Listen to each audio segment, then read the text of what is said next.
देखिए, खतरे की घंटी तो एकदम से मैं नहीं कहूंगा, लेकिन कठिन समय जरूर है और सरकार जो है गिर सकती है। ऐसी कोई सूरत अभी तो नजर आ रही नहीं।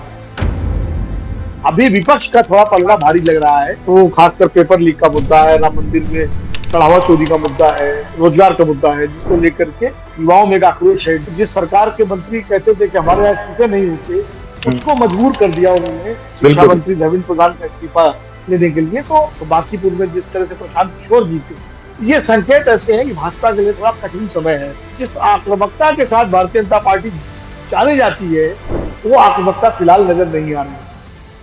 नमस्कार, मेरा नाम है जितेंद्र चौहान और आप देख रहे हैं स्टेट मिरर हिंदी।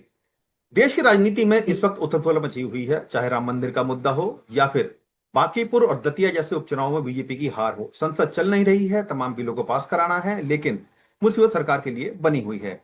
जो राजनीतिक घटनाक्रम है वो ये दर्शा रहा है कि बीजेपी के लिए इस वक्त जो सितारे हैं वो बहुत गर्दिश में हैं। उनका साथ इस वक्त नहीं मिल पा रहा है जो राजनीतिक दलों को मिलना चाहिए। और जो घटनाक्रम है वो समझना बेहद जरूरी है कि आखिर इसका इम्पैक्ट भारतीय राजनीति पर क्या पड़ रहा है, क्योंकि नीट भी एक ऐसा मुद्दा था जिस पर सरकार घिरी है, धर्मेंद्र प्रधान का इस्तीफा तक हो गया है, लेकिन अभी भी कई सारे मुद्दे ऐसे हैं जिनको लेकर विपक्ष अड़ा हुआ है। इन्हीं सब बातों को चर्चा करेंगे। मेरे साथ बहुत खास मेहमान मौजूद हैं जो देश की राजनीति को बहुत गहनता से समझते हैं, देखते हैं और समझाते हैं। मेरे मेहमान का स्वागत कीजिए। विनोद अग्निहोत्री सर हैं जो कंसल्टिंग एडिटर हैं अमर उजाला में और देश के जाने माने वरिष्ठ पत्रकार हैं। विनोद सर, बहुत बहुत स्वागत है आपका स्टेट मिरर हिंदी में। नमस्कार, धन्यवाद जितेंद्र जी, मुझे अपने कार्यक्रम में बुलाने के लिए। विनोद सर, सब जानते हैं इस वक्त जो देश की राजनीति है किस धुरी पर चल रही है सर। तमाम सारे ऐसे मुद्दे हैं जो सरकार को परेशान कर रहे हैं।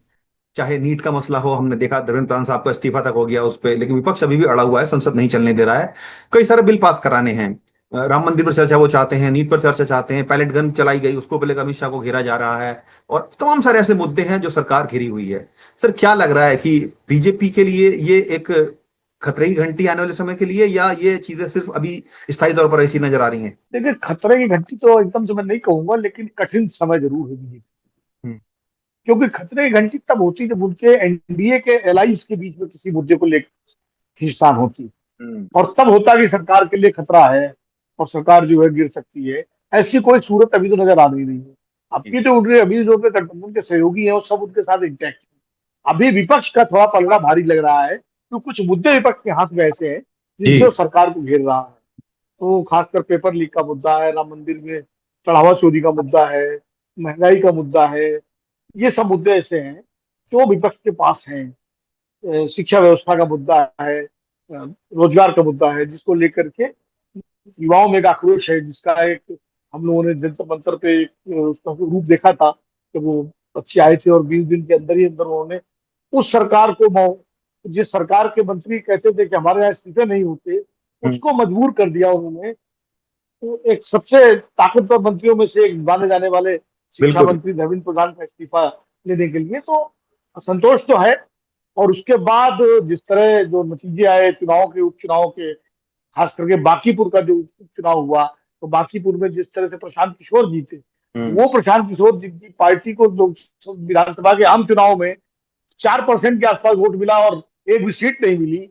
जी। वो बांकीपुर जैसी सीट जो नितिन नवीन की सीट है, जब पहली बार भारतीय जनता पार्टी का राष्ट्रीय अध्यक्ष बिहार से है, बिल्कुल बिल्कुल सर। मुख्यमंत्री भारतीय जनता पार्टी का बिहार में है, सम्राट चौधरी है, और खुद बीजेपी की वो सीट जो 1995 से लेकर आज तक कभी बीजेपी नहीं हारी, वहां अचानक प्रशांत किशोर का जीतना, तो ये कुछ संकेत ऐसे भी। दतिया का हार जाना, दतिया तो कांग्रेस पिछली बार भी जीती थी, लेकिन फिर भी ये माना जा रहा था शायद इस बार भाजपा जीत जाए।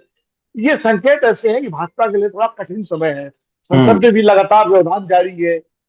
धर्मेंद्र प्रधान का इस्तीफा हो गया, विपक्ष गृह मंत्री अमित शाह से बयान देने और उनके इस्तीफे की मांग कर रहा है, प्रधानमंत्री से क्षमा माफी मांगने की मांग कर रहा है। तो राहुल गांधी अपना छात्रों की गूंज कार्यक्रम चला रहे हैं, पटना जाने वाले हैं अभी वो सब जगह, तो कुल इलाहाबाद जाने वाले, प्रयागराज। तो कुल मिलाकर के विपक्ष के लिए थोड़ा चुनौतीपूर्ण समय, वो सत्ता पक्ष के लिए इस समय सत्ता पक्ष के लिए चुनौतीपूर्ण सर। समय है। हम्म। हाँ, सत्ता पक्ष के लिए। लेकिन मैं अभी ये खतरा इसलिए नहीं मानता कि अभी उनका एनडीए का हम्म। अलायंस इंटैक्ट है। जब हम्म। एनडीए के अलायंस में दिक्कतें आए, मान लीजिए विपक्ष ऐसे मुद्दे खड़े कर दे कि चंद्रबाबू नायडू को, जनता दल यूनाइटेड को, चिराग पासवान को, और एक नई पार्टी बनी है तृणमूल कांग्रेस टूट करके एनसीपीआई, हम्म। इनको सबको जब लगे कि वाकई इस सरकार में बने रहना हमारे लिए भी नुकसानदेह है, तब वो सरकार से समर्थन वापस लेने की स्थिति की बात करे, तब नहीं, हो सकता है कि सरकार सरकार को तो कोई अभी दिक्कत नहीं सरकार नजर आती है। सरकार को दिक्कत जी नजर नहीं आती है, लेकिन बीजेपी के लिए अगर पर्सनली बात की जाए तो कहीं ना कहीं वो इस वक्त बड़े संकट के दौर से गुजर रही है। चाहे उनके नेताओं का इस्तीफे हो रहे हो या मुद्दों पर घेरा जा रहा हो उनको, क्योंकि देखिए मुद्दों पर सरकार को जरूर घिर रही है, लेकिन विपक्षी जो उनके एलाइज हैं उनको दिक्कत नहीं है उस चीज से, क्योंकि सरकार घिर रही है, मोदी सरकार घिर रही है इसमें। लेकिन बीजेपी के लिए अगर पर्सनली बात की जाए तो सर उनके लिए ज्यादा कठिन समय है, क्योंकि चुनाव यूपी में होना है आने वाले टाइम में। राम मंदिर एक ऐसा मुद्दा है जो बीजेपी के लिए अंदर ही अंदर बड़ा परेशान कर रहा है। उत्तर प्रदेश में देख रहे हैं विधानसभा में किस तरीके से समाजवादी पार्टी ने पूरा मोर्चा खोला हुआ है कि चर्चा की जाए। संसद में हम देख रहे हैं चर्चा की जाए।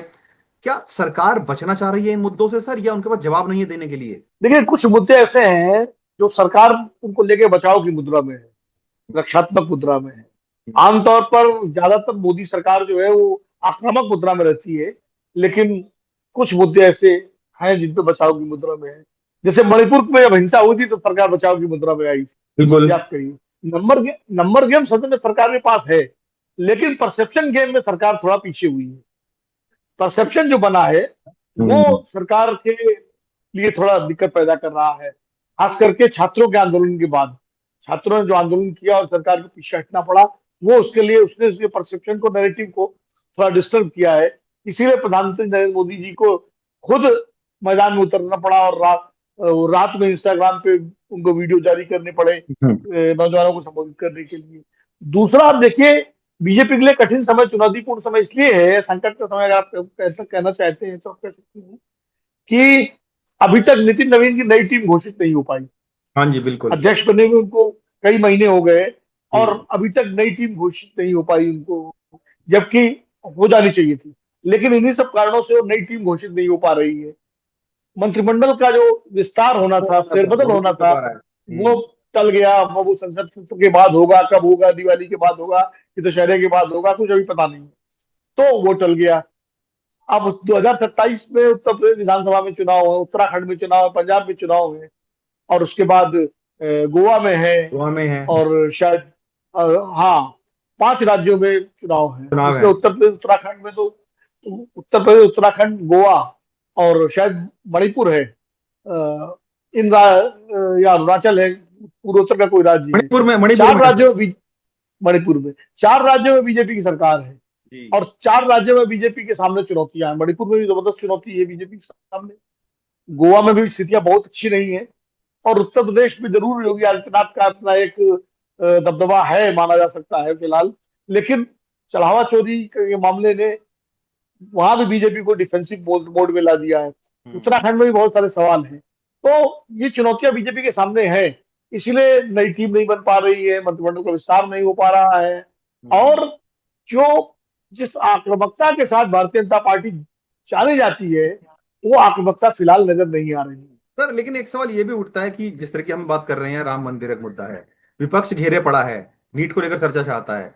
क्या सर विपक्ष भी अड़ियल रवैया अपना रहा है, या उनके हाथ में ऐसे मुद्दे लग गए हैं कि नहीं हमें तो सरकार को झुकाना है झुकाना है अब, और तमाम तरह की बातें विपक्ष भी कर रहा है? हमने देखा कि किस तरीके से संसद में राम मंदिर को लेकर, चढ़ावा को लेकर पप्पू यादव बैठ गए, वहां पे एक पेटी लेके आते हैं, और आज भी हमने देखा जिस तरह का नाटक वहां पे चल रहा है। क्या आपको लगता है कि सर मुद्दे अपनी जगह हैं, लेकिन संसद की एक जो गरिमा होती है और जो एक संसद का कार्य प्रणाली होती है वो पूरी तरीके से बाधित हो रही है?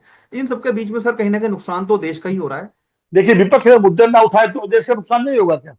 बिल्कुल होगा। आप ये भी तो बताइए ना। विपक्ष, हम सब लोग विपक्ष को दोष देते हैं। हम्म। विपक्ष जो है, चाहे जब भाजपा विपक्ष में थी तो वो कौन सा जो है सरकार के कंधे से कंधा मिला के चलती थी, और हम्म। क्यों चले विपक्ष?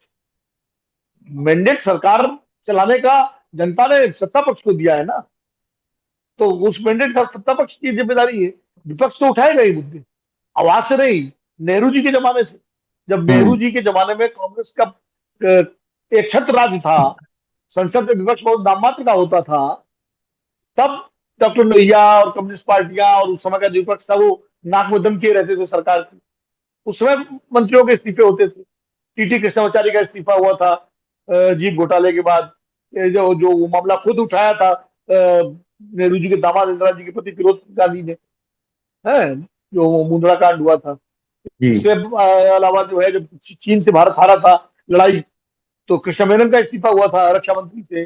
तो विपक्ष उस बार इंदिरा गांधी के जमाने में, इवन राजीव गांधी के जमाने में 4 तो 15 सीटें थी, वो विपक्ष बहुत कम संख्या कम थी। था। तभी विपक्ष ने अपनी जितनी ताकत थी उसके हिसाब से जो है उस सरकार के लिए सवाल समस्या पैदा की। तो तभी तो देश का नुकसान नहीं होता था क्या? तो ये जो नैरेटिव बनता है कि सब देश का नुकसान हो रहा है, देश का नुकसान हो रहा है, सरकार बिल तो पास करा ही ले रही जो करानी है। भाई ये तो सरकार को भी चाहिए ना कि विपक्ष जो, आप विपक्ष की कुछ चीजों को कंसीडर करें कि नहीं करेंगे। अगर विपक्ष कोई मांग कर रहा है, उस बीच में कोई रास्ता निकालिए। तो उसके बजाय अगर आप पता लगा प्रधानमंत्री जी सदन में नहीं आएंगे, गृह मंत्री जी सदन में नहीं आएंगे, तो ये किसकी जिम्मेदारी है? ये तो सरकार की जिम्मेदारी है। और लगातार प्रधानमंत्री यही आगे मांग वो अपनी कर बात रहे हैं, कहे। यही मांग वो कर रहे हैं कि हाँ, अब गृह अमित मंत्री शाह सदन में गृह आए, मंत्री जी वो आए, भी सदन में आए। वो तो आए ना। तो ये तो इसके लिए विपक्ष थोड़ी जिम्मेदार है। तो ये तो देखना पड़ेगा। और दूसरी बात ये है कि जब कोई मुद्दा हाथ में लगता है विपक्ष के, तो विपक्ष उस मुद्दे को कैसे छोड़ दे? अभी लोग कहते हैं विपक्ष निष्क्रिय है, विपक्ष हम्म। कमजोर है, विपक्ष कोई काम नहीं कर रहा है, तो अभी लोग कहते हैं ना। बिल्कुल मीडिया बिल्कुल में सर। कहते हैं, सब लोग कहते हैं। और जब हम्म। विपक्ष अपनी मजबूती से अपना भूमिका निभाता है तो हम कहते हैं देश का नुकसान हो रहा है। तो मुझे लगता है कि हम लोगों को, या मतलब मीडिया को, हमको दोनों पक्षों को देखना चाहिए। सरकार और विपक्ष के बीच में जो तालमेल पहले होता था, देखिए, संसदीय कार्य मंत्री का काम क्या होता है? संसदीय कार्य मंत्री का काम सदन के अंदर सरकार को हर बात पे टोकना नहीं होता है कि नेता विपक्ष को हर बिल्कुल। बात पे खड़े होकर के आप हम्म। उसके एक एक वाक्य पे टोकें। संसदीय कार्य मंत्री का नाम जहां जरूरी हो वहां ठीक है, आप हस्तक्षेप करिए। हम्म। लेकिन ये नहीं कि नेता विपक्ष के हर सेंटेंस के बाद आप खड़े हो जाएं और आप टोकने लगे। ये कौन सा वो है? हाँ, ये जरूर है, उनका काम, उनको तो नेता विपक्ष के साथ बेहतर मधुर संबंध बना के रखना चाहिए, विपक्षी नेताओं के साथ, सर विनोद सर, मैं ताकि आपको टोक सदन रहा, इस वक्त मैं चलाने रोक के रहा लिए। हूँ आपको यहाँ पे। इसमें मैं एक सवाल आपसे करना चाहूंगा, अपने संसदीय कार्य प्रणाली की बात की। क्या आपको लगता है कि सर जिस तरीके से संसद आज हमारी चल रही है, और जो सत्ता पक्ष है और जो विपक्ष है, नो डाउट दोनों काउंटर करेंगे एक दूसरे को, लेकिन जिस तरीके से सत्ता पक्ष बिहेव कर रहा है, क्या आपको लगता है कि डिक्टेटरशिप की तरह बिहेव कर रहे हैं लोग, कि हम जो कहेंगे वही सही है, आप कुछ बोल ही नहीं सकते हमारे सामने? क्या देखिए, वो? डिक्टेटरशिप थोड़ा भारी शब्द है। देखिए, डिक्टेटरशिप थोड़ा भारी शब्द है लोकतंत्र में। भारत जी। एक लोकतांत्रिक राज्य है, देश है, प्रणाली है। मैं किसी को डिक्टेटर नहीं कहूंगा। आप ये कह सकते हैं कि बहुमत का जो दबदबा होता है, हम्म। जो सरकार, वो शायद पिछली सरकारों से कुछ ज्यादा ये सरकार दिखा रही है। हम्म। आमतौर पर आप चाहे मनमोहन सिंह जी की सरकार हो, चाहे अटल बिहारी वाजपेयी जी की सरकार रही हो, चाहे देवगौड़ा गुजराल की सरकारें हो, चाहे नरसिम्हा राव जी की सरकार रही हो, और चाहे राजीव गांधी की सरकार रही हो। मैं तो तब से पार्लियामेंट और ये सब देख रहा हूँ ना, जब से, मैं तो इंदिरा गांधी के जमाने की बात में नहीं करता जी जी है जी। उस समय।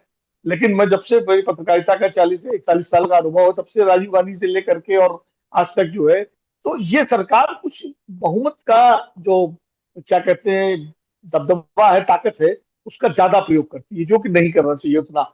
हर शब्द को आप असंसदीय बता देंगे, हर शब्द पे आप आपत्ति करेंगे। नेहरू जी के बारे में जो भी चाहे वो बोल दीजिए, किसी के बारे में बिल्कुल। बोल दीजिए, वो थोड़ा, और नेता विपक्ष बोलने खड़े होंगे तो बात बात पे टोकेंगे, बात बात में हल्ला मचेगा। मुझे लगता है ये सब थोड़ा कुछ ज्यादा है। तो पहले सरकार स्पेस दे, फिर विपक्ष भी स्पेस देगा। तो ये और प्रधानमंत्री की सदन में आए, गृह मंत्री की सदन में आए, सारे अब देखिए इतने महत्वपूर्ण विधेयक पास हो गए। बिल्कुल वंदे बिल्कुल मातरम का विधेयक, जो इनका बड़ा भारत में रहना होगा, वंदे मातरम बिल्कुल। कहना होगा का नारा जनसंघ के जमाने से देते रहे, वो विधेयक आपने कानून पास कराया, उसमें कोई चर्चा प्रधानमंत्री नहीं गृह हुई मंत्री है। सदन में नहीं है, नहीं जो है। या आपका जो परीक्षा लीक का इतना महत्वपूर्ण विधेयक, उसमें वो दोनों लोग नहीं है।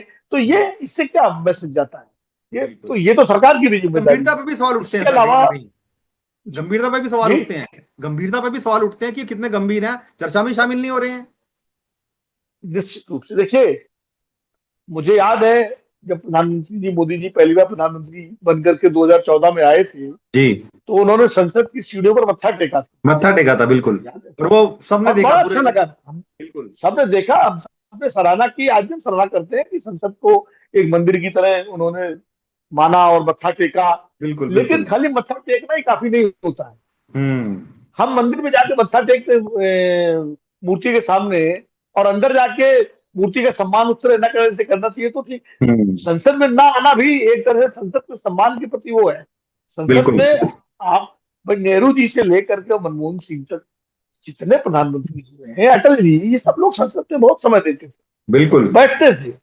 ऐसा नहीं था कि उनके समय व्यवस्थाएं नहीं होती थी, ठीक है, जहां व्यवस्था वहां हो, लेकिन कम से कम तो ये सब चीजें तो सरकार की भी जिम्मेदारी है ना। सर आपने उसकी बात की, मजबूत है इस वक्त सत्ता पक्ष काफी ज्यादा, लेकिन कुछ मामलों में सर अभी भी वो कमजोर पड़ रहा है। जैसे परिसीमन बिल पास कराना 2/3 बहुमत चाहिए सर उनको। बीजेपी ने हालांकि बड़ी जुगत लगाई है, तमाम सारे दलों को तोड़ा है, अपने पाले में लेकर आए हैं। क्या आपको लगता है कि सर बीजेपी अभी भी डरी हुई, जैसे जिस तरीके से हमने देखा है कि कुछ बिल को लेकर टीएमसी के जो सांसद टूट कर आए हैं, जो नई पार्टी बनाई है, उसमें भी 3 मुस्लिम सांसदों ने उनका साथ नहीं दिया है। और एनसीपी की तरफ से भी अभी कोई क्लैरिटी नहीं मिली है कि अगर वो बिल लेकर आते हैं, महिला बिल लेकर आते हैं या परिसीमन बिल लेकर आते हैं, उस पर सपोर्ट करेंगे नहीं करेंगे। क्या बीजेपी के पास वो नंबर गेम अभी नहीं है, इसीलिए उन बिलों को लाने में हिचकिचा रही है? वो अगर लेकर आती है तो कहीं ऐसा ना हो कि जो सांसद हैं वो साथ ना दें और दोबारा से बिल गिर जाए। क्या उसकी आपको स्थिति नजर आ रही है सर? क्या बीजेपी ऐसा ही कर सोच रही है? देखिए, बीजेपी बीजेपी वो डिलिमिटेशन वाला बिल और महिला वाला बिल जो है, वो तब तक लेके नहीं आएगी जब तक पूरी तरह से मुतमईन न हो कि हम्म, उसके पास 2/3 नंबर्स बहुमत हैं। का आंकड़ा है, जी नंबर बिल्कुल। है दोनों सदनों में। हम्म, तो वो वो नहीं चाहती कि पहले की तरह ये बिल जो है गिर जाए, इसलिए कोशिश तो कर रहे हैं वो। इसीलिए जो विधायी एजेंडा था इस संसदीय सत्र का, उसमें उन बिलों को नहीं रखा गया। उस एजेंडे में उस एजेंडे में जो बिल रखे गए वो पास करा रही है बीजेपी। देखिए, वंदे मातरम वाला पास करा लिया, बिल्कुल। परीक्षा लीक वाला पास करा लिया। अभी एक और बिल जो है वो जन्म तो वाला रजिस्ट्रेशन वाला जो है वो पास करा लिया। तो जो जो एजेंडे में बिल रखे हैं वो तो पास करा रही है, वो बिल एजेंडे में नहीं है। अगर इसी सत्र में उसको भरोसा हो जाता है कि नंबर हो गया तो वो ले आएगी, वो कभी भी ला सकती है सरकार, कैबिनेट में बिल्कुल। पास करा करके। और अगर नहीं हुआ तो एजेंडे में है, नहीं नहीं लाएगी। तो ये तो सीधे सीधे स्पष्ट है। अगर नंबर हो गया होता, आश्वस्त हो गई होती पार्टी, तो वो एजेंडे में रखती उनको। लेकिन अच्छा, तब उसके बाद ये छात्रों का आंदोलन का मुद्दा आ गया, हम्म, धर्मेंद्र प्रधान के इस्तीफे का मुद्दा आ गया, संसद बाधित होने लगी, तो वो सब परिस्थितियां एकदम बदल गई। फिर ये उपचुनाव के नतीजे आ गए, जिसने भी थोड़ा मनोबल जो है वो कमजोर किया। कमजोर किया है। दतिया में चुनाव हारना, बिल्कुल। बांकीपुर का चुनाव हारना, तो ये सब परिस्थितियां ऐसी हो गई हैं जिसकी वजह से भारतीय जनता पार्टी सत्ता पक्ष ऐसा कोई जोखिम नहीं लेना चाहता जिससे उसकी सदन में किरकिरी हो। सर आपने उपचुनाव की बात कही है, दतिया सीट हालांकि कांग्रेस के पास पहले भी रही है, लेकिन बांकीपुर का आपने जिक्र किया। सर इसकी लार्जर पिक्चर क्या, किस तरीके से देखते हैं आप? क्योंकि बीजेपी अध्यक्ष की सीट हारना और बीजेपी सत्ता में वहां पर है, दतिया में नरोत्तम मिश्रा ने जिस तरीके से रोना और अपना भावुक हो गए थे, क्या इसकी लार्जर पिक्चर नजर आ रही है सर कुछ आपको, कि इसका रिपरकशन बीजेपी को बड़ी पिक्चर में भी देखने को मिलेंगे आगे? नहीं, लार्जर पिक्चर देखिए इसकी ये है, दतिया से ज्यादा महत्व है बांकीपुर बांकीपुर का। का। क्योंकि दतिया तो 2023 में भी कांग्रेस जीत गई थी, कांग्रेस की टीम बिल्कुल। है ना, 7,000 कुछ वोटों से दामोदर जी जी ये जी। नरोत्तम मिश्रा हार गए थे। और इस बार 6,000 6,500 से कांग्रेस जीत गई। तो वहां तो कमोबेश नतीजा वही है जो 2023 में था, कोई उसमें जोड़ हम्म। घटाव नहीं है। जी। हाँ, ये जरूर है कि मुख्यमंत्री मोहन यादव के लिए ये झटका है, क्योंकि कोई भी मुख्यमंत्री। उपचुनाव आमतौर पर बिल्कुल। ज्यादातर सरकार के पक्ष में जाता है, बिल्कुल। क्योंकि सरकार बदलनी नहीं होती है। और हम्म। लोग भी सोचते हैं कि भाई सत्ता पक्ष को वोट देंगे तो हमारे क्षेत्र के काम होंगे, कुछ काम हो जाएंगे। क्षेत्र की उपेक्षा नहीं होगी, तो उसका हम्म। एक लीवरेज मिलता है उसको। प्रशासन भी उपचुनाव में थोड़ा उसका झुकाव जो है सरकार की तरफ रहता है, तो उसका लीवरेज। तो सरकारी पक्ष का, सत्ता पक्ष का उपचुनाव हारना एक बड़ा संकेत होता है। हम्म। तो वो उस लिहाज से थोड़ा वो महत्वपूर्ण है। लेकिन बांकीपुर का महत्व बिल्कुल अलग तरह का है। बांकीपुर इसलिए है कि वो सीट, वो बीजेपी 1995 के बाद से लगातार जीती है। चाहे प्रदेश में लालू प्रसाद यादव मुख्यमंत्री रहे हो, चाहे राबड़ी देवी रही हो, चाहे नीतीश कुमार रहे हो, चाहे जो भी रहा हो, केंद्र में बिहार में सरकार किसी की भी रही हो, लेकिन बांकीपुर भारतीय जनता पार्टी जीतती रही है। और अब जबकि उसकी अपनी सरकार है, उसका अपना मुख्यमंत्री है, उसकी अपनी सीट है, उसका अपना राष्ट्रीय अध्यक्ष की सीट है, वहां हारना, और न सिर्फ हारना बल्कि नितिन नवीन जिस क्षेत्र में रहते हैं उस क्षेत्र के बूथ पर भी बीजेपी को बिल्कुल भी हारना। हार गई है बिल्कुल। ये 603 शायद बूथ है पूरे विधानसभा क्षेत्र में, उसमें 400 से 2 तक वे प्रशांत किशोर जीते। हम्म। तो ये एक बड़ा संकेत है, और ये संकेत बीजेपी के लिए भी है और आरजेडी के लिए भी है। हम्म। क्योंकि बीजेपी का जो सवर्ण मतदाता है, जो बड़ा वहां सवर्ण बहुल सीट है, कायस्थ हम्म। बहुल सीट मानी जाती है, और सामने कायस्थ मतदाता ही दिया था, उम्मीदवार दिया था उम्मीदवार के भारतीय जनता साथ। पार्टी। जी। उसके बावजूद लगभग 20,000 वोटों से, 19,000 वोटों से प्रशांत किशोर का जीतना इसके बड़े मायने हैं। और प्रशांत किशोर एक सामान्य व्यक्ति नहीं है, बिल्कुल। कोई सामान्य विधायक नहीं है कि कोई एक व्यक्ति मिस्टर एबीसी, उनको दे दिया गया टिकट, वो जीत गए। प्रशांत किशोर अब विधानसभा से लेकर के और सड़क तक अपनी पूरी ताकत झोंक देंगे। भारतीय जनता पार्टी की सरकार, जेडीयू की सरकार जो है, उसके खिलाफ मुद्दों को लेकर के मोटो संघर्ष लेकर। करने में बिल्कुल। वो पूरा होमवर्क करते हैं, डेटा के मास्टर हैं वो, और अच्छा बोलते भी हैं। उनकी हम्म। प्रेस कॉन्फ्रेंस भी मैंने सुनी, उनके इंटरव्यू सुने चुनाव जीतने के बाद, तो काफी आक्रामक इंटरव्यू थे। पहला हम्म। उनका वाक्य कि गढ़ जो है किसी पार्टी का नहीं होता, जनता का गढ़ होता है, जनता वही का अपने होता है। आप में बहुत ही अलार्मिंग है। और बिल्कुल। अब वो विधानसभा में भी घेरेंगे, सड़क पर भी घेरेंगे। तो एक तरफ विपक्ष का स्पेस आप देखिएगा, अकेले प्रशांत किशोर ले लेंगे। हम्म। आरजेडी मैं वो वही शिफ्ट हो सवाल जाएगा। करने वाला था सर आपसे। क्या अब अब प्रशांत किशोर बड़ी पिक्चर बन जाएंगे बिहार की राजनीति में? आरजेडी और वही जेडीयू मैं कहीं कह ना रहा हूँ, कहीं अब धरातल पे आ जाएंगे? वही मैं कह रहा हूँ कि प्रशांत किशोर एक बड़ी पिक्चर बनेंगे, क्योंकि वो यही रुकने वाले नहीं है। उनका हम्म। लक्ष्य महज विधायक बनना नहीं है। ये तो एक शुरुआत है, एक सीढ़ी है। उनका लक्ष्य तो बिहार में सरकार बनाना है, पहला लक्ष्य। उसके बाद आगे कहाँ तक जाएंगे वो ईश्वर जाने, लेकिन फिलहाल बिहार तक तो वो एक बड़ी ताकत बनेंगे। उसके बाद वो, अगर 40 लगभग 40 साल बाद, 4 दशकों के बाद बिहार को एक ऐसा सवर्ण नेता मिला है जो मुखर भी है और प्रखर भी है, और जिस पर कोई दाग नहीं, कोई बोझ नहीं है किसी कोई तरह बोझ का। नहीं है। तो अगर बीजेपी का जनाधार मूल जो सवर्णों का है, 14-15%, 13-14% जो भी है, वो अगर शिफ्ट होता है कहीं प्रशांत किशोर की तरफ, तो मेरी बात तय मानिए कि हम्म। मुस्लिम जो है, जो 14-15% है बिहार में, वो भी शिफ्ट होने में होने उसको वाला, समय नहीं बिल्कुल। लगेगा।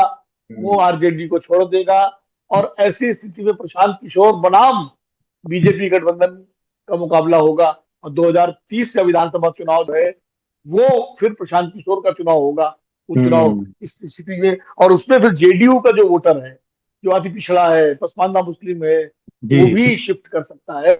तो ये एक, इसकी एक लार्जर पिक्चर ये है कि प्रशांत किशोर ने अपना आगे की राजनीति का दरवाजा खोल लिया है।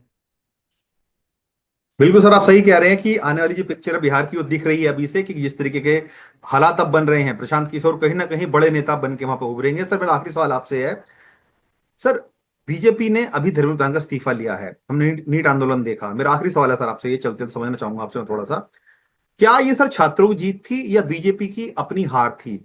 क्या आपको ऐसा भी लगता है कि भविष्य में और भी इस्तीफे हम देख सकते हैं, चाहे वो गडकरी साहब हो एथेनॉल के मुद्दे पर हो, हरदीप पुरी साहब हो पेट्रोलियम मुद्दे पर हो, एनवायरमेंट मिनिस्टर भूपेंद्र यादव हो पर्यावरण के मुद्दे पर? कई सारे मंत्रालय ऐसे हैं जो रडार पर हैं अभी फिलहाल, हालांकि ये रोक लिया गया है या बदलाव नहीं हुआ है या उनको हटाया नहीं गया है। क्या भविष्य में आपको नजर आता है कि हाँ कुछ इधर उधर हो सकता है सर? नहीं नहीं, देखिए, मैं इतना जनरलाइज नहीं करूंगा। धर्मेंद्र प्रधान का इस्तीफा हुआ है, एक दबाव बना सरकार के ऊपर, हम्म। छात्रों का दबाव बना, और छात्रों का वो दबाव खाली जंतर मंतर में ही नहीं बना, हम्म। क्योंकि पूरे देश में प्रदर्शन शुरू हो गए। बिल्कुल। पटना में तो AK-47, बिहार में तो AK-47 तक बिल्कुल। उठाने की नौबत आ गई, सिवान चली में। चली भी है, चली भी है, भले हवा में चली है लेकिन चली है। हाँ, चली है, उसकी नौबत आ गई। इलाहाबाद में, मतलब प्रयागराज में, उत्तर प्रदेश के तमाम शहरों में, हम्म। अहमदाबाद में, हैदराबाद में, तमाम शहरों में प्रदर्शन शुरू हो गए। चल रहे हैं। और छात्रों के साथ साथ उस आंदोलन से इस देश के हर परिवार के लोग जुड़ गए। हम्म। उस वो फीडबैक मिला सरकार को, और उस दबाव में धर्मेंद्र प्रधान का इस्तीफा हुआ। और सरकार इसको आगे बढ़ना नहीं देना चाहती हम्म। कि ये और ज्यादा बढ़े। मुझे नहीं लगता कि अब कोई ऐसा बड़ा आंदोलन इतनी जल्दी होगा कि दूसरे मंत्रियों की इस्तीफे की नौबत आए। लेकिन ये जरूर है, इस आंदोलन से सरकार को भी समझ में आ गया है कि आप हम्म।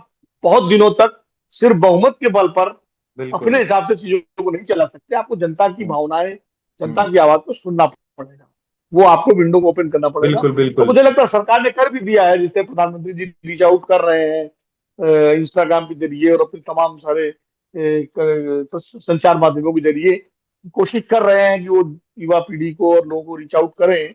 तो मुझे नहीं लगता कि भी जल्दी इस्तीफे होंगे। ये हो सकता है कि जब मंत्रिमंडल का विस्तार फेरबदल हो, तो जिन मंत्रियों को लेकर के जनता में थोड़ा संतोष है, उनके विभाग बदल दिए जाए या उन्हें ड्रॉप कर दिया जाए, ये हो सकता है।